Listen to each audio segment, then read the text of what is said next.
What do you want, sweetie? For robots to be free.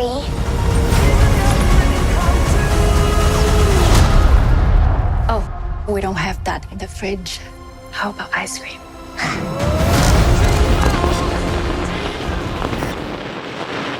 Hey, Den of Geek fans, Aaron Sagers here. We're at San Diego Comic-Con. I'm just very excited to be talking to this gentleman because I'm a fan of his work. Gareth Edwards, who is the director of the upcoming movie The Creator, and also the writer of the film with Chris Weiss. Yes. I've got a lot of things I got to ask you, and this is sort of the tangent thing that as a journalist I should not open with.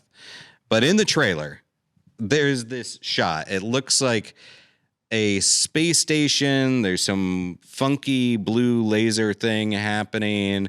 And I'm like, what is that about? Well, I guess you get little light inspiration from all sorts of places.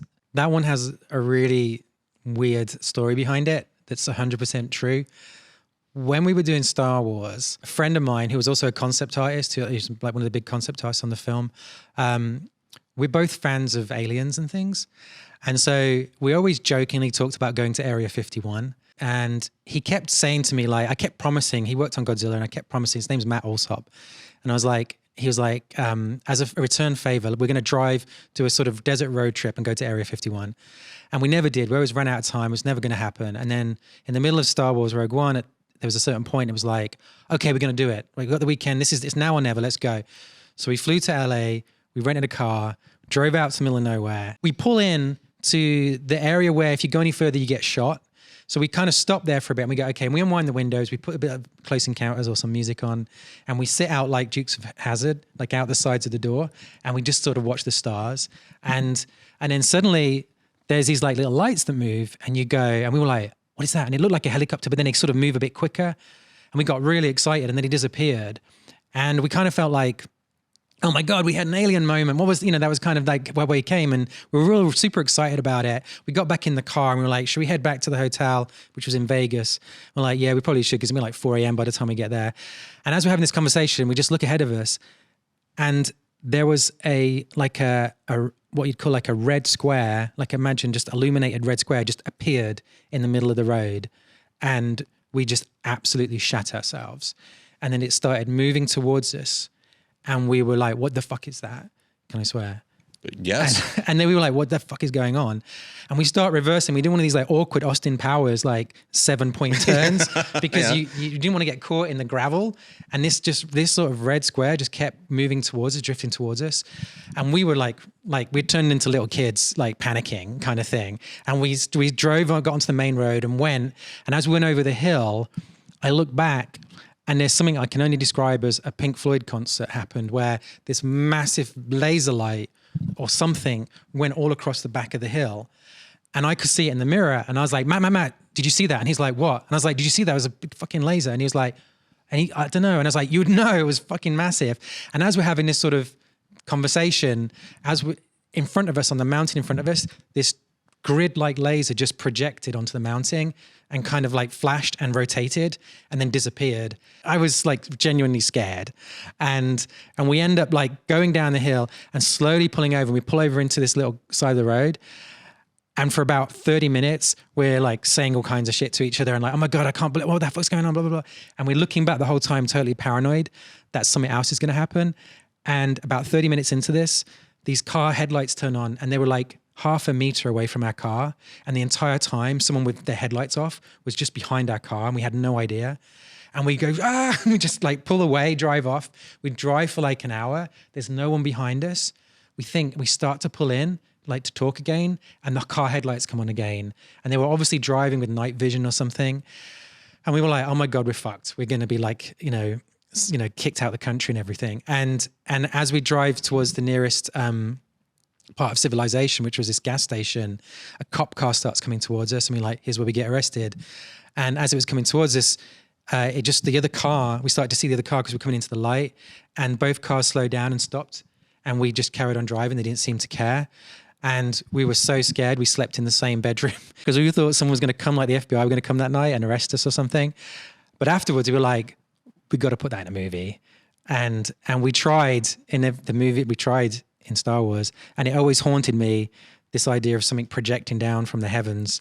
And so when I got to do the creator, I made sure we got it in there. What do you think it was? Because there's different theories that there's extraterrestrial stuff happening out there. Some people think it's tech that we're developing. Some people think it's tech that our powers are developing, reverse engineered from other stuff. So what do you think you experience, and what do you think's out there? I think what happened to us, the literal things that happened to us, I think it was security guards fucking with us. Like, I think they had invested in some equipment that projected lasers and did illuminated stuff. And they were like, there's these kids, they're not moving, they're down the bottom. All right, let's go mess with them, right? And I think that's probably what we experienced, because it makes no sense at all what we saw. It just doesn't compute in terms of what's really going on at Area 51. I think there's definitely Black Ops projects going on that are way beyond anything we think is happening, that might be interpreted as UFOs, whether they've been reverse engineering anything from UFOs. I think it's possible. I think all this UAP stuff that's going on, so fascinating that's like, it's sort of taken a back seat in the news at the moment because of AI. But I do feel like there's a turning of the tide with the transparency of it all. And if the US government really don't understand what this is and they're willing to sort of chuck it into the public eye, like it tells you that they don't know what it is either, you know, and that something's going on. I think it'd be one thing if they're just screwing with some kids that got too close, but the extended amount of time that lapsed with you being followed, you seeing the thing, it almost sounds like maybe you were seeing something you weren't supposed to, and then they were following you off of property, you know? Yeah, we wondered if it was a bit of both. Yeah. I don't know. Yeah, I mean, as far as the UAP stuff and what's going on with our own government, and I think this could also extend to AI, I don't think they know what's going on, but also we see like this UFO UAP flap that tends to reoccur every 50 years or so, where it's like, oh, look at, you know, now we're going to talk about it and give you the straight dope, but then nothing ever really emerges from it, which to me just sounds like obfuscation. I mean, we can just totally go off on a tangent. There's nothing to do with this movie, but it's like, it's the whole Bob Lazar of it all. Like, whether you believe that. I mean, I think that we have a problem with a lot of people that present themselves as former officials and I worked for the government or whatever. I mean, technically, if you were a sorting mail in a post office, you can then 10 years later say like, well, I worked for the government and I saw some shady stuff. So I think there's a lot of people that have come forward and said they were on the inside and then they actually weren't. Now, I do think there's weird stuff going on out there and our government probably knows more about it than they're letting on. Yeah, definitely the idea that we're alone in the universe is I can't believe that. Like we have a sample of one, you know, like we're on a planet and there's life on it. Yeah. The idea that every single other dot in the sky doesn't have anything like that is kind of very arrogant. Well, I guess because we probably should talk at some point about the creator. Do you think that the threats to humanity are more from within, what we create ourselves, or from without? There is actually a correlation, because why haven't we been contacted, right? Why isn't there a million other civilizations out there? And one good argument is at a certain point in their evolution, they create AI, right? They create something based on their own brains that then supersedes them and ends in their destruction. And nothing gets beyond that point. And that's something we can't be 100% sure we're not going to do to ourselves now. Like AI has the potential to be this phenomenal tool that could cure cancer and make us immortal and all these other things. But it could also accidentally destroy us, like it's so powerful. So like maybe that's that reason why we don't see anything, you know, and that'd be a scary truth if that was the case. Or we have just caution tape around our planet because we're the bad neighborhood in the quadrant. They're just like, these kids, they don't know what they're doing over there. They're just playing with some dangerous toys. You don't want to hang out with them. You don't want to hang out with them. Although, I mean, there is one of the classic UFO theories is that people have reported this notion of the grays, and some people have said that those aren't actually alien beings, but more like organic drones or AI. Yeah, the problem is with drones, though. Like we shot our movie, The Creator, that comes out September 29th. Yeah, so, which we're very excited about seeing. Sorry if we're going on a tangent. With the drones, there's so many drones in the sky now. If you see any footage, I'm like, it's probably just a drone. You know, it's not. And the thing with AI coming along and being able to generate video so realistically without any skill set whatsoever, you're not going to be able to trust anything you see anymore. Like, it's going to really change things. Are you ultimately an optimist or a pessimist with new technology and just about humanity and where it's going? I'm an optimist. I think we'll get through, but just by the skin of our teeth. I think we don't do anything about anything. We'll walk right to the edge of the cliff. And I think we'll save ourselves at the last possible second. Not everybody, but we're like really rubbish at seeing something obviously coming and preventing it. Like as individuals, everyone's very smart, does all the right things. As a unit, it's everyone else's problem and everyone else's fault, and no one does anything. And that's the problem with AI coming so clearly at us is we're all talking about it. We all know it's coming. No one's really doing anything. Like we have these nice conversations, but there's nothing in place.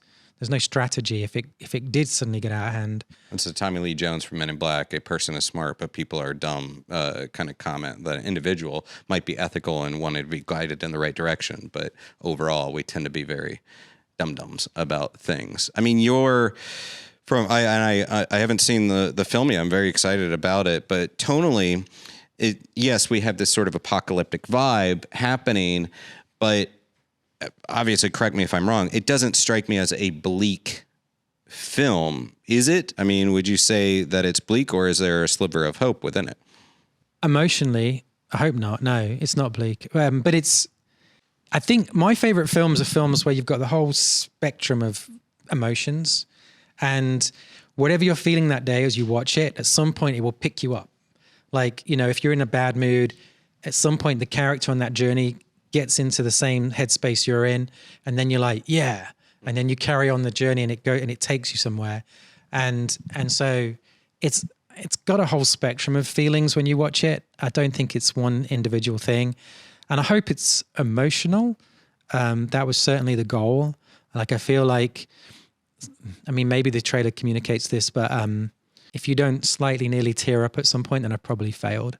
I'm very stoked for it. And yes, we talked about the creator, but I'm also excited that we talked about other weird stuff. Gareth, thank you so much for your time today. Legitimately my favorite interview that I've done at San Diego Comic-Con so far. So thanks so much, my friend. Thanks a lot. Cheers.